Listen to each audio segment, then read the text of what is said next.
இந்திய விடுதலை போராட்டத்தின் முக்கிய தலைவர்களில் ஒருவரான நேதாஜி சுபாஷ் சந்திர போஸ் இளம் வயதிலேயே காங்கிரஸ் கட்சியின் தலைவராக தேர்ந்தெடுக்கப்பட்டவர்.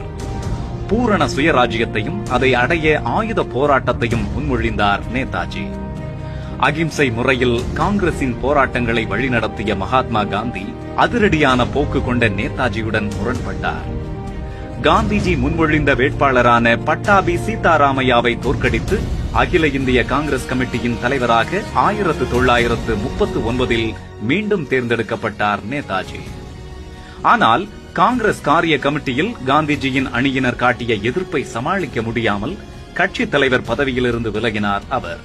பெரிதும் அதிருப்தியடைந்து காங்கிரஸில் இருந்து விலகி அகில இந்திய ஃபார்வர்ட் பிளாக் கட்சியை கல்கத்தாவில் துவக்கினார். சோசலிச கொள்கைகளை முன்மொழிந்த ஃபார்வர்ட் பிளாக் கட்சியின் தென்னக தலைவராக முத்துராமலிங்க தேவர் விளங்கினார்.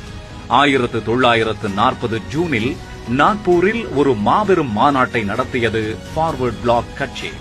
இந்திய மக்களுக்கே அனைத்து அதிகாரங்களும் என்ற கோஷத்தை முன்வைத்து ஆயுத போராட்ட முறைகளை முன்மொழிந்தது ஃபார்வர்ட் பிளாக்.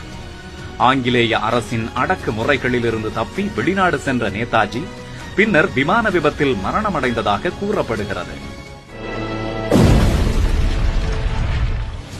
சுதந்திரத்திற்கு பிறகு பல பிளவுகளை கண்ட ஃபார்வர்ட் பிளாக் கட்சி இன்றளவும் மேற்கு வங்கத்தில் இடதுசாரி அணியில் அங்கம் வகிக்கிறது. ஃபார்வர்ட் பிளாக் கட்சி நேதாஜி சுபாஷ் சந்திர போஸால் துவக்கப்பட்ட தினம் 1940 ஜூன் 22.